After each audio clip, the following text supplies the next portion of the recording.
Hello प्यारे बच्चों, एक बार फिर से आप सभी का स्वागत है गोल अकेडमी ऑनलाइन क्लास में। हम आप बच्चों को पढ़ा रहे हैं क्लास 10th की मैथ। ठीक है, आज एक नया टॉपिक स्टार्ट करेंगे, वास्तविक संख्याएं। ठीक है, तो आज कौन सा टॉपिक स्टार्ट होगा? वास्तविक संख्याएं। प्रश्नावली फर्स्ट डे यानी हाई स्कूल की बुक आज स्टार्टिंग से स्टार्ट करने वाले हैं। ओके, तो जो आपके फर्स्ट ये प्रश्नावली है, इसमें आपको वास्तविक संख्याओं के बारे में, किसके संख्याओं के बारे में? वास्तविक संख्याओं के बारे में आपको आज हम पढ़ाएंगे। ठीक है, तो वास्तविक संख्याओं के बारे में पढ़ाने के पहले एक बार थोड़ा आपको रिवीजन कराएंगे कि मतलब एक थोड़ा 9th क्लास में आप लोगों ने पढ़ा भी होगा। ठीक है, जब पीछे की संख्या होती क्या है। ठीक है, तो सबसे पहले आओ संख्या को समझते हैं होती क्या है। तो सबसे पहले नंबर 1 क्या हेडिंग डालेंगे आप लोग? प्राकृतिक संख्या को समझेंगे। इसको प्राकृतिक, ये कौन सी लिखा हमने? प्राकृतिक संख्या। अच्छा, प्राकृतिक संख्या क्या होती है पहले इसको समझेंगे, पहले संख्याओं को समझेंगे, फिर एक्सरसाइज को पढ़ेंगे। ठीक है, अगर संख्या समझ में आ जाएगी तो एक्सरसाइज बहुत अच्छे से समझ में आएगी। तो प्राकृतिक संख्याएं कौन कौन सी होती हैं बताइए? प्राकृतिक संख्याएं 1, 2, 3, ठीक है, 4, 5, 6 डैश क्या होती हैं?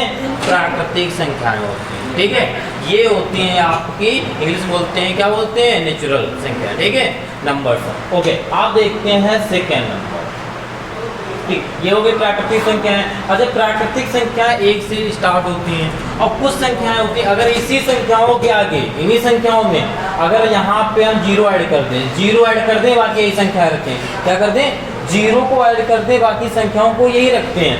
0, 1, 2, 3, 4, 5, 6 डैश। तो ये कौन सी संख्याएं हो जाती हैं? सिर्फ 0 को ऐड किया है। तो इन्हीं संख्याओं को, प्राकृतिक संख्याओं में अगर 0 को ऐड कर देते हैं तो वो संख्या हो जाती है आपकी बेटा पूर्ण संख्या। कौन सी हो जाती है? पूर्ण संख्या। ठीक है, तो 2 याद हो गई। प्राकृतिक संख्या 1 से स्टार्ट होती है। कैसे याद करोगे? क्यों होती है? क्योंकि 0 का आविष्कार हुआ था। किसने किया था? किसने किया था? आर्यभट्ट ने। अपने वहाँ हुआ था, भारत में हुआ था ना। तो सिंपल सी बात, प्राकृतिक संख्या यहाँ से होंगी, क्योंकि बाद में 0 हो जाएगा। ठीक है, तो प्राकृतिक संख्या 1 से स्टार्ट होंगी। ठीक है, पूरी होंगी। और पूर्ण संख्याएं में प्राकृतिक संख्याओं में ही 0 को ऐड कर दिया जाएगा। ठीक है, ये हो गई बात। अगर आप आ जाएं, अगर पूर्णांक की बात कर दें यहाँ पे, इसकी बात। अच्छा, पूर्णांक क्या होता है? किसी बच्चे को पता है? पूर्णांक संख्या कौन सी होती हैं? पूर्णांक संख्या होती हैं सभी संख्याएं। क्या? सभी संख्याएं, बस दशमलव में नहीं होनी चाहिए। सभी संख्याएं कैसे? जैसे हमने लिख दिया -3, -2, -1, 0, फिर 1 आता है, यही तो होता है। फिर क्या आता है? 2 आता है, 3 आता है, ऐसे डैश। आपके इधर भी संख्या बढ़ती चली जाएंगी माइनस की, और इधर बढ़ती जाएंगी प्लस की। उसको क्या बोलते हैं? पूर्णांक। पूर्णांक में क्या होती है? सारी संख्याएं आती हैं, माइनस की हो चाहे प्लस की हो, पर दशमलव में नहीं होनी चाहिए। वो आपकी काय की हो जाती है बेटा? पूर्णांक संख्याएं हो जाती हैं। ठीक है, ओके। अच्छा, सम विषम संख्याएं तो सबको पता होगा, पता होगा। चलिए लिख देते हैं। सम संख्याएं जो किसको कहते हैं? सम संख्याएं। सम संख्याएं कौन कौन सी होती हैं? जो 2 से विभाज्य हो जाती हैं और 0 भी ले लेते हैं। ठीक है, तो क्या हो जाता है? 0, 2, 4, 6, 8 डैश। जिन संख्याओं के अंत में 0, 2, 4, 6, 8 मिल जाता है, वो सब संख्याएं क्या होती हैं? सम संख्याएं होती हैं। ओके, अब अगर हम विषम संख्याओं की बात करें, किसकी बात करें? विषम संख्याओं। तो देखो, विषम संख्या क्या होती है? अब इन्हीं को छोड़ के जो संख्या बचती है उनको विषम कहते हैं। जो किसी से ना कटती हैं, 3 से कटती हैं, वह विषम संख्या होते हैं। जैसे 1, 3, 5, 7, 9। जिन संख्याओं के लास्ट में आपको ये संख्याएं मिल जाए जी, नहीं, ये हमने विषम संख्याओं में बताया ना। अभाज्य नहीं पढ़ा रहे हैं। ठीक है, तो ये हो गया विषम संख्या। भाज्य में बताएंगे कटने पिटने वाली बात। ठीक है, बस 1 मिनट वेट कीजिए। और 1, 3, 5, 7, 9 जिन संख्या बहुत कोई बड़ी संख्या लिख दे, जैसे आपको लिख दे 5 4 6, ये कौन सी संख्या है? 3 4 5, ये कौन सी तो ये सम संख्या हुई। कैसे पता चला? क्योंकि लास्ट में क्या है? 6 है। ओके, इसके लास्ट में क्या है? 5 है, तो ये क्या होगा आपका? विषम संख्या होगा। ये थी बात समझ में आई नहीं? आप समझते हैं कौन सी संख्या? 6 नंबर, जो इस चैप्टर में सबसे इंपॉर्टेंट है टॉपिक। कौन सा है? परिमेय संख्या। कौन सा? परिमेय। ये आपके लिए बहुत इंपॉर्टेंट है, क्योंकि इस चैप्टर में परिमेय संख्याओं का बहुत अच्छा रोल है। ठीक है, तो परिमेय संख्या क्या होती है? परिमेय संख्या वे होती हैं जो P/Q के रूप में लिखी होती हैं। रूप में लिखी होती हैं। किसके रूप में लिखी होती हैं? P/Q के रूप में लिखी होती है। उनको क्या कहते हैं हम लोग बेटा? परिमेय संख्या। अगर एग्जाम्पल से समझें तो, एग्जाम्पल, ठीक है, एग्जाम्पल से समझे तो अच्छा एग्जाम्पल से समझते हैं तो क्या, ये आपका 3 लिखा है, ये परिमेय है क्या? परिमेय है। अपरिमेय क्यों बेटा? परिमेय है क्यों? क्योंकि एक नीचे इसके P/Q के रूप में 3 को लिख सकते हैं, तो किसके रूप में हो गया? परिमेय के रूप में। अपरिमेय नहीं है, क्योंकि इसके नीचे एक लिखा जा सकता है। आगे पॉइंट की बात करते हैं। कोई और संख्या लिखते हैं आपके 5/4, बताओ ये परिमेय है कि अपरिमेय है? 1/2, बताओ परिमेय है कि अपरिमेय है? परिमेय है, ये भी बट P/Q के रूप में। अगर यहीं पर हम लिखे 0.50, परिमेय है क्या? परिमेय है, पर ये भी परिमेय है।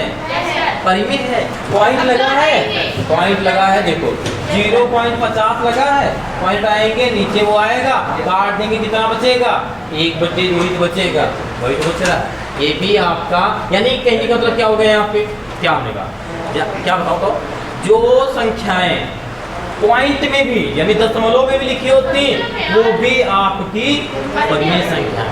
ठीक है, तो यहाँ पे और एक क्या लाइन मिली आपको?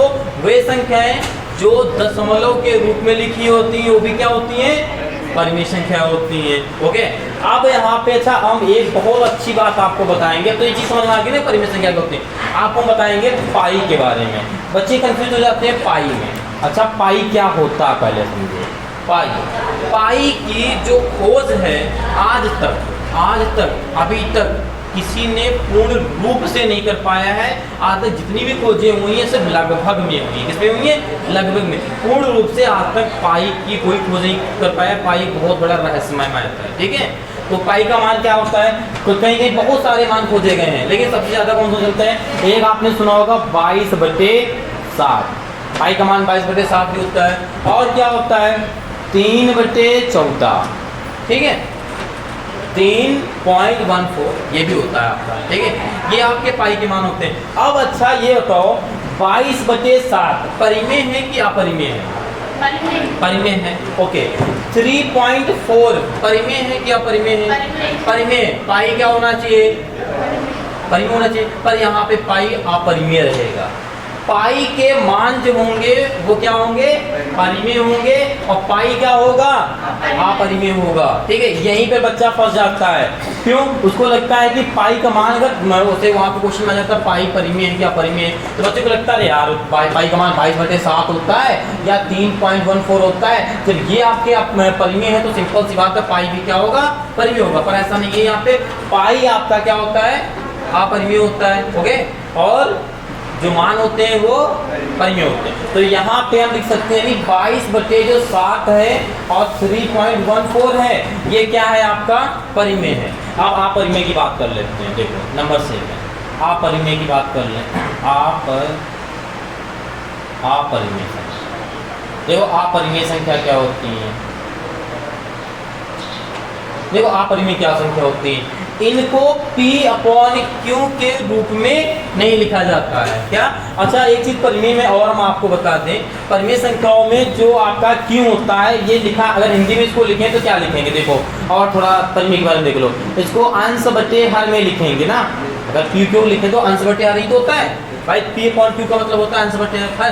बस एक चीज याद रखना बेटा, यहाँ पे जो हर होता है हर यानी क्यों, वो आपका जीरो नहीं होना चाहिए। ये भी एक पॉइंट याद रखना, एक पॉइंट बचा था, मतलब जीरो नहीं होना चाहिए। जीरो का मतलब 3/1 लिखा है, कोई बात नहीं, आपके पर में अगर 3/0 कर देंगे तो ये आपकी नहीं रहेगी, ठीक है, ये बात याद रखना। ओके, याद रखना है जिसका तो मतलब नहीं है, हर जीरो नहीं है, बराबर मतलब बराबर, हर के बराबर जीरो हो सकता है, पर ये डज नॉट, बराबर नहीं है। ओके, आप देखो अपरिमेय संख्या क्या होती है, जो P और P/Q के रूप में नहीं लिखी होती हैं। क्या लिख दोगे, जो P/Q के रूप में नहीं लिखी होती हैं, नहीं लिखी होती हैं। ये क्या होती हैं आपकी, जो P/Q के रूप में नहीं लिखी होती, इनको क्या कहते हैं, अपरिमेय कहते हैं। अच्छा, इसमें कौन कौन सी संख्या होती हैं आपकी जो P/Q के रूप में लिखी हो, मोस्टली बताओ कौन कौन सी होंगी। बहुत अच्छा याद करने का तरीका है बच्चे।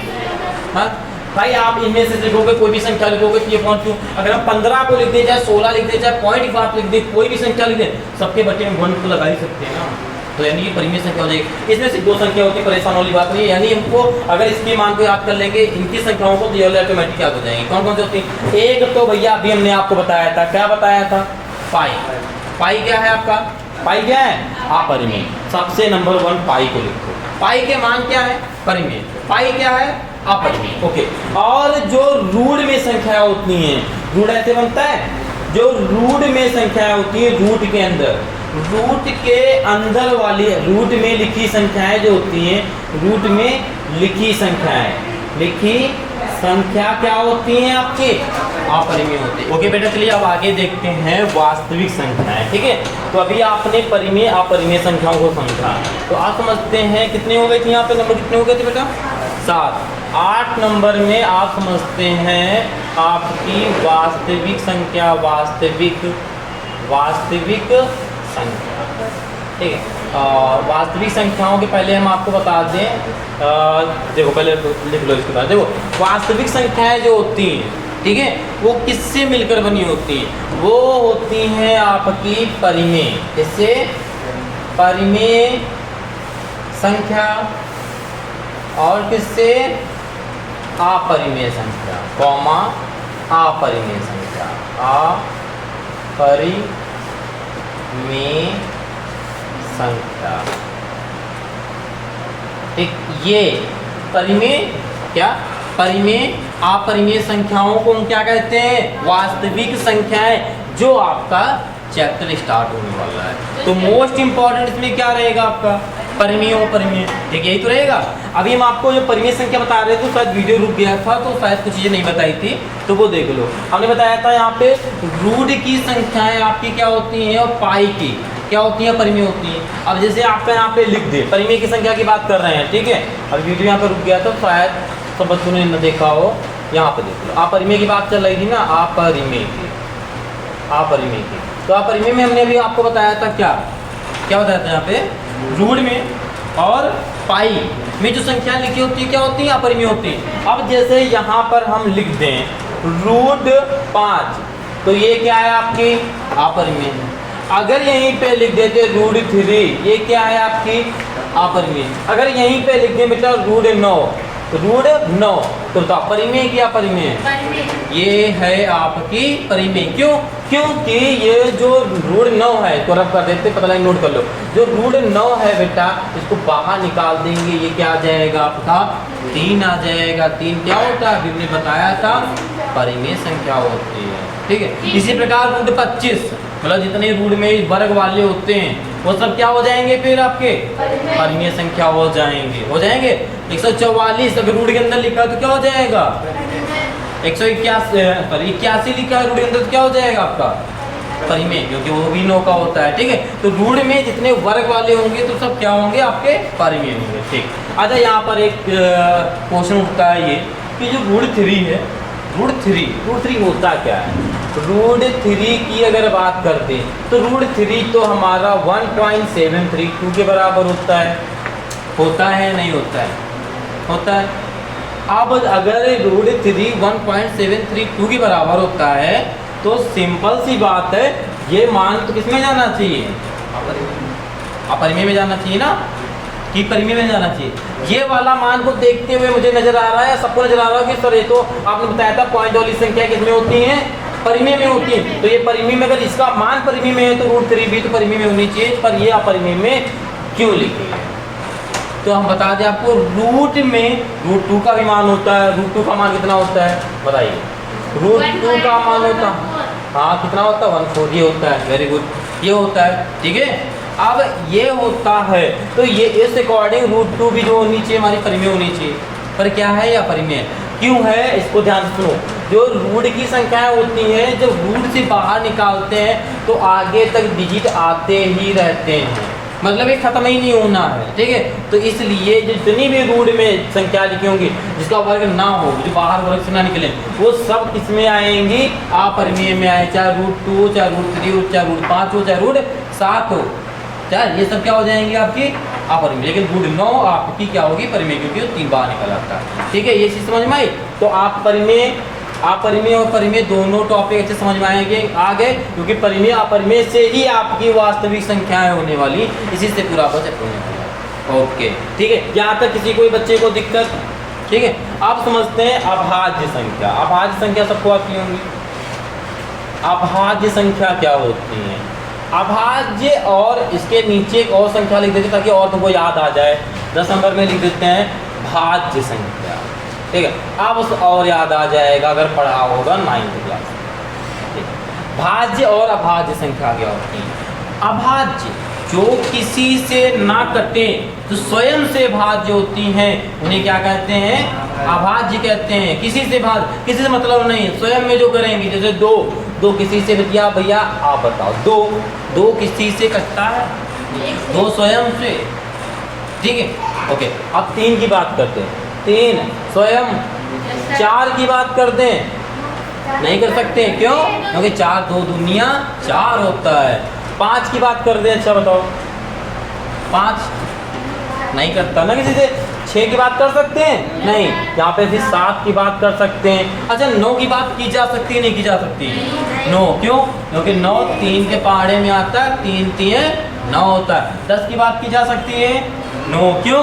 क्योंकि 2 पंचे 10, 5 दूना भी 10 होता है। और बताओ 11, हाँ वेरी गुड। 11 भी आपका क्या है? अभाज्य। और बताओ 13 है। बोलो अगली संख्या बोलो, क्या होगी? 17। अगली क्या होगी? 19। ऐसा डेट बहुत वेरी गुड, ठीक। ये सब संख्याएं क्या होंगी? अभाज्य, जो किसी से नहीं करती हो क्या कहलाती हैं? अब आ जाते हैं थोड़ा भाज्य की बात कर रहे हैं, ठीक है। अच्छा, भाज्य संख्या क्या होती है?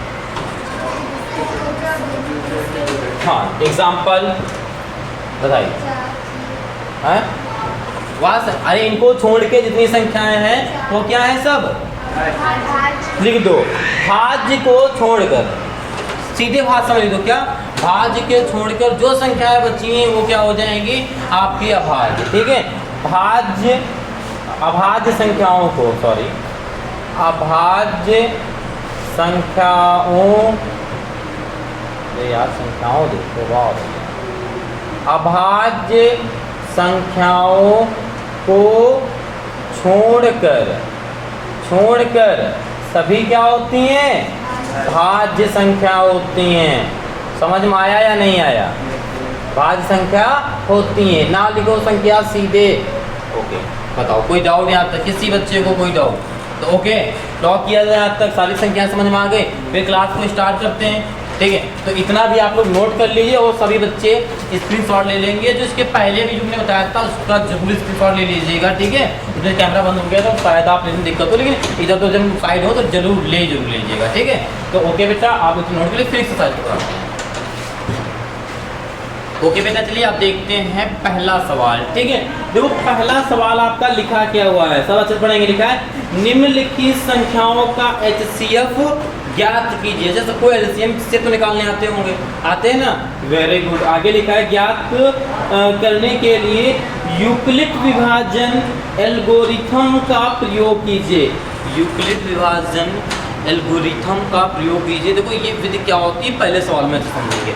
जो पहला सवाल दिया है, पहले का ए नंबर, वो क्या आपका लिखा है? 135 और 135 और क्या है? क्या है? 225 इसका आपको बताना है। ठीक है, तो सबसे पहले इसमें देखो दोनों संख्याओं में जो छोटी संख्या होगी उससे डिवाइड कराएंगे। जैसे यहाँ पे है, यहाँ पे लिखेंगे बेटा 135, ठीक है, और यहाँ पे लिखेंगे 225। ठीक, आप देखो यहाँ पर इसको भाग करना है। ठीक, पहले देखो, पहले भाग करना, पहले लिस्ट में भाग करना है। तो 135 लिखा हुआ, अगर इसको भाग करेंगे हम तो सिंपल सी बात, अगर यहाँ पे 3 संख्या लिखी, यहाँ पे 3 संख्या लेंगे तो 225 हो रहा है। यहाँ पर 100 अगर गुणा भी कराएंगे तो 2 से कराएंगे ज़्यादा हो जाएगा। तो किससे यहाँ पे कराने वाले हैं लोग? 1 से भाग कराएंगे तो क्या आ जाएगा? 1 3 5 135 आ जाएगा। घटा देते हैं, 5 से 5 जाएगा, 0 बचेगा, 0 बचेगा। अगली संख्या की बात करते हैं 2 में से 3 जाएगा, कितना बचेगा? 2 में से 3 जाएगा नहीं तो 12 में से 3 जाएगा, कितना बचेगा? 9 बचेगा। यहाँ बचा 0। जैसे ही शेषफल बच जाए, क्या हमने कहा यहाँ पे? जैसे ही शेषफल बच जाए तुरंत जिससे हमने भाग कराया था 135 है, इसको आपको नोट कर लेना है। बताओ, इतनी बात समझ भाई? जैसे ही शेषफल बच जाए वैसे ही आपको ये वाली संख्या को आगे नोट कर लेना है और फिर से भाग कराना है। ठीक है, अब भाग कराओ, कितने में जाएगा? 9 2, देखो दूना कराएंगे तो 18 हो जाएगा, तो बैलेंस ही करा लो। 9 के अगर 5 से बैलेंस ही करा लेते हैं तो 9 का ऐसा पाना पड़ो कि 13 से कम रहे, तो 9 दूना 18 ज़्यादा चला जाएगा। तो किस पे जा रहा है इस बार? एक बार। तो बेटा यहाँ पे क्या आएगा? फिर 90 आएगा। अब 5 में से 0 जाएंगे, आपका 5 बचेगा। आगे देखो 13 में से 9 जाएंगे, कितना बचेगा? 4। अब शेषफल फिर बच गया। जैसे फिर शेषफल बचा फिर से उतारेंगे, इससे बात कर रहा था 90 से 90। हाँ, जब तक आपका कट न जाए, जब तक शेषफल 0 ना आ जाए। ठीक है, अब देखो भाग कर दो फिर 45 गुना 90। वाह, कट गया। यहाँ पे क्या आ गया? 0। चलो 0 लिख देते हैं, 0 लिख दिया। ये हो गया हमारा। अब देखो एल्गोरिथम होती क्या है भैया, इसमें इसको करेंगे पहले तो यहाँ पे लिखना चरण।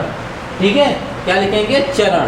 तो नंबर 1 देखो, हम एक चीज़ आपको बता दें, जब हम किसी संख्या का भाग कराते हैं, जैसे हमने जैसे करा दिया 4 का भाग करा दिया 9, ठीक है, तो 4 दूना 8 होता है। ठीक, 1 बचता है। अच्छा, अब हम यहाँ अपने भाग कराए ना। अच्छा, हम यहाँ पे एक चीज़ लिखना, ये 4 क्या है? भाजक है। 4 क्या है आपका? भाजक। ये क्या है बेटा आपका? भाजक। 9 क्या है आपका? भाज्य है। क्या है? भाज्य। ये 2 क्या है आपका? भागफल है। क्या है आपका? भागफल है। अरे ये तो सबको पता होगा, सबको पता है ना? क्या है? हाँ, ये सबको पता होगा। ये है आपका शेष। अच्छा, बचपन में अच्छा 5 से 7 में आपको पढ़ाया गया होगा एक फार्मूला, इसको मतलब भाग करने के बाद आपको बताया गया होगा इसको सही कैसे मतलब पहचाना सकता है कि आपने भाग सही किया नहीं किया। एक फार्मूला बना होगा। क्या क्या करते थे चेक करने के लिए? जब भाग करने के बाद चेक करने का एक तरीका भी तो होता था कि अगर हम इसका गुणा करा दे, इसको जोड़ दे तो 9 आ जाता था। यही तो होता था, ये सबने किया होगा भाई। 2 इधर यानी भाजक और भागफल का गुणा, यानी 4 2 का गुणा कराते थे, 4 2 का गुणा कराते थे, कितना आता था? 8। जो शेषफल बचता था उसको जोड़ देते थे, कितना आ जाता था? 9 आता था। तो समझ में आ जाता था कि हाँ, हमने जो है भाग सही किया। अच्छा, कुछ बच्चे ऐसे देख रहे हैं, लग रहा है उनको ये चीज़ नहीं पता थी है। कुछ बच्चों को ऐसा लग रहा है मुझे देख के नहीं पता थी। क्या ईमानदारी से बोलो, जो पढ़ाई है क्या सरमाना? पता थी नहीं पता थी? इतना बताएंगे सब बच्चे। पता थी नहीं, कुछ बच्चों को नहीं पता था। चलो ठीक है, आप देख लो। तो इसका एक फार्मूला होता था, देखो क्या होता था, बहुत इंपॉर्टेंट है इस एक्सरसाइज में। भाज्य बराबर, भाज्य निकालने के लिए क्या करते थे? भाजक और भागफल का गुणा कराते थे। ये तो करते थे। भाजक क्या है? भाजक पहले लिख लेते, भाजक और गुणा किसका कराते थे बेटा? भागफल का कराते थे। जोड़ते क्या थे? शेषफल। ये सब बच्चे करते थे। एग्जाम्पल ये इसी 5 वाले समझ लो। भागफल में क्या आ रहा है? 9। 9 कब आएगा? भाजक क्या रहेगा आपका? 4 रहेगा। भागफल कितना है? 2 1। इसको जोड़ेंगे कितना आ जाएगा? 9 9 आ जाएगा।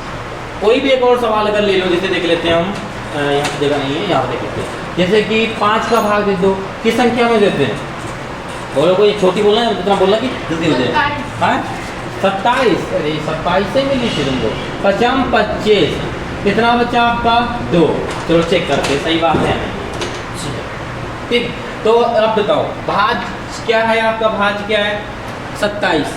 27, यहाँ लिख देते हैं 27 बराबर भाजक क्या है वहाँ पे 5, वेरी गुड, यहाँ 5 लिख देते हैं, ठीक है, ओके। भागफल क्या है, भागफल भी 5 है, यहाँ 5 लिख देते हैं। शेषफल कितना है 2, चलो यहाँ पे 27 बराबर 5 25 और 2 27, यानी ये वाला भी सवाल आपका सही है, ठीक है।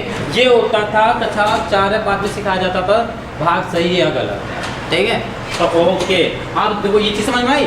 अब इसमें एल्गोरिथम का मतलब होता है, वो भी कहता है हाई स्कूल में वही बात हो गई, चेक ही करना है कि सही है नहीं है। तो एल्गोरिथम में क्या लिखेंगे, नंबर 1 चरण। तो नंबर 1 चरण में क्या है आपका, ये क्या है आपका भाजक, ये शेषफल, ये भागफल, ये भाजक। तो यहाँ पे लिखेंगे तो भाज यानी आप लिखोगे 225, भाई भाजक पहले लिखोगे 225 बराबर में क्या रहेगा 135, यही तो रहेगा। गुणा किससे होगा, 1 से, जोड़ेंगे किसको 90 को, ठीक है। आया समझ में नहीं आया, पहला चरण में ये होगा नहीं होगा, बताओ इतनी बात समझ में नहीं है, ओके। दूसरे चरण में क्या होगा, देखो दूसरे चरण में क्या होगा, अब 90 की बात कर देते हैं। क्या है यहाँ पे 135 है, किससे गुणा हो रहा 90 और 1 का गुणा हो रहा, जोड़ा क्या जा रहा है 45, जोड़ा जा रहा है 45 नहीं बेटा, गेट बंद करते हैं, ठीक है, 45 जोड़ा जा रहा है, ठीक है। कब, ठीक है। अब तीसरे स्टेप में देखो क्या होगा, तीसरे स्टेप की बात करें, तीसरे स्टेप में 90 आ गया, 90 हुआ, 90 बराबर में आपका हो जाएगा 45 इंटू में 2 और प्लस में 0। ये कब तक करना है, जब तक आपका शेषफल 0 ना आ जाए तब तक आप ऐसे इसके चरण बनाते रहेंगे, ठीक है। जब आपका 0 आ जाएगा, ठीक है, अब क्या हो गया आपका, ये क्या हो गया बेटा, प्राप्त 0 प्राप्त हो गया, ठीक है। तो यहाँ पे चाहे हिंदी में लिख देना, यहाँ शेषफल 0 प्राप्त हुआ, ठीक है, तो HCF क्या हो जाएगा आपका, अब आपका HCF क्या हो जाएगा, कहाँ प्राप्त हुआ 45 में ना, तो HCF क्या हो जाएगा आपका 45। अब हम आपको एक चीज और क्लियर कर दें, देखो ऐसे एल्गोरिथम में आपका ये करो या ना करो उससे नहीं मतलब है, लेकिन ये आपको करके दिखाना ही है, ठीक है। ये इसलिए दोनों आपके लिए इंपॉर्टेंट है, आपके दोनों एक चीज करके दिखाना है, ठीक है। पहले डिवाइड करोगे, ठीक, जैसे हमने किया है, फिर उसके बाद एल्गोरिथम लगा दोगे, ओके। कोई डाउट है आज तक किसी बच्चे को, तो ओके आप इसे नोट कर लीजिए, फिर देखते हैं क्लास। ओके बेटा, चलिए अब आगे देखते हैं आपका बी और सी। बी सी में से एक आपको बताएंगे, एक आप घर से करके लाओगे, ठीक है। सिर्फ देखो सी में से और दादी क्या कर लेना, इसी को 225 को आगे लिख लेना, हमने बताया था ना पहले छोटी संख्या लिखते हैं, आरोही क्रम में लिख के करेंगे, ठीक है। और 8 6 7 और कोई ये बात पीछे लिख देना, आप डिवाइड करा देना। बताओ ये वाला बताएंगे कि ये वाला बताएंगे, बी वाला मतलब बड़ा देखिए से है, वाह ठीक है, ये बता देते हैं। 196 का गुणा करना है 3820, ठीक है। आप बताओ ये किससे जाएगा, यहाँ पे देखो भाग करने की ट्रिक देखो, यहाँ पे 3 संख्या है, यहाँ पर भी आप 3 संख्या लोगे, ठीक, बैलेंसिंग करा लो, 6 को 2 में कराया, 9 को 8 में कराया, एक का पहाड़ा ऐसा पढ़ोगे 3 से कम है तो 2 में कराएंगे तो 2 चला जाएगा, लेकिन 9 दूना 18 और हाथ से जुड़ जाएगा, ठीक है। तो किससे कराएंगे, 1 से कराएंगे, कितना आएगा 196, तो 96 बता दो, 12 में से नहीं जाएगा, हासिल जुड़ जाएगा ना, इस वजह से ज़्यादा हो जाएगा। अब देखो यहाँ पे क्या हो गया आपका 12 में से 6 के कितना बचा 6। अब आगे देखो यहाँ पे कितना हासिल लिया है ना हम लोगों ने, तब यहाँ बचे 7 में से हो जाएगा, कितना बचेगा 8 बचेगा। आगे कितना बचा यहाँ पे 2 में से 1 गया 1 बचा, ठीक है। अब क्या करना है, अब देखो यहाँ पे चीज करना, ऐसा ना करना कि यहाँ पे भाग लगा इसको नोट कर लिए, नहीं, अभी आपका भाग पूरा हुआ कहाँ है, ठीक है। तो बच्चे कर दे गलती, यहीं पे लगाना है 96 को नोट कर ले, 96, ठीक है। नहीं, पहले सवाल हो, पहले शेषफल तो आए, ठीक, तो इसीलिए आप 2 को नोट करेंगे, आया समझ में। अब देखो किससे करना है, 6 को डिवाइड कराया 2 में, मतलब बैलेंसिंग करना है, 9 हो गया 6 से, एक का पहाड़ा संति पढ़ाना है 18 के आसपास है, तो किससे जाएगा ये बताओ, सोचो बताओ किससे जाएगा, कुछ आइडिया निकालो, कुछ 8 से देख लो, 7 से देख लो, किससे जाएगा, एक बार 8 से ट्राई कर लो, 196 लिखा है 8 से, 8 6 48, हाथ से लाया 4, ठीक है, और 8 9 72, 72 कितना होता है 76, हाथ से लाया 4, ठीक है, 8 1 8 8 7 13, ठीक है। 8 7 13, 8 7 15 बेटा, ठीक है। अब एक बार 9 से ट्राई कर लो, 1 9 6 गुणे 9, 9 छाक 54, 9 छाक 54 हाथ से आया 5, ठीक है। 9 9 81 5 86, ठीक है। अब कितना बचा 8, 9 1 9 9 8 17, यानी 9 पे 4 सकता है, ठीक है। तो यहाँ पे लिखेंगे 9 गुणा करा देंगे, 9 छाक 54 हासिल आया 5, ठीक है। और 9 9 81 5 86 हासिल आया 8, 9 1 9 9 8 17, ठीक है। ओके 12 12 में से 4 जाएंगे कितना बचेगा 8, ओके। यहाँ पे कितना बचा 5 5 में से 9 जाएगा 6 जाएगा, नहीं हासिल लेंगे कितना बचाएगा 9, क्योंकि 15 15 में से 6 जाएंगे 9। आगे यहाँ पे कितना बचा 7 7 में 7 का 0 काम खत्म। आगे क्या है 0, नोट कर लो। अब ये कितनी बार में जाएगा समथिंग 8 बार में बेटा, कहाँ जाएगा ये जाएगा समथिंग जाएगा 5 बार में, 196 आया 5 बार, 5 छक्का 30 हासिल है 3, ठीक है।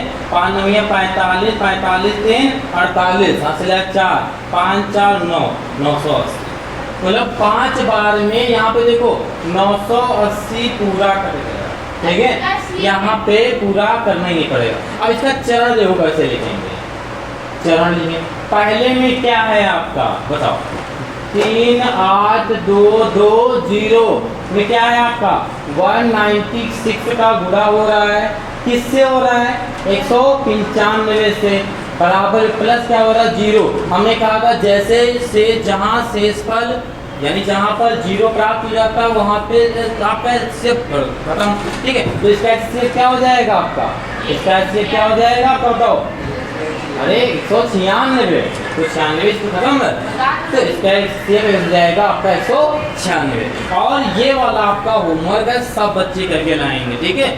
तो ओके बेटा, आज की क्लास को यहीं तक रखते हैं, मिलते हैं कल की क्लास में। तो सभी बच्चे होमवर्क में जो मिला करके लाएंगे, और आगे के जो सवाल हैं आपके इसी टॉपिक में सब बच्चे का कोशिश जरूर करेंगे, ठीक है। सब लोग बुक से कोशिश करेंगे, ठीक। सभी बच्चे नोट बनाते जरूर चलेंगे, ठीक है। ओके, मिलते हैं कल की क्लास में, आज में इतना ही, जाएंगे।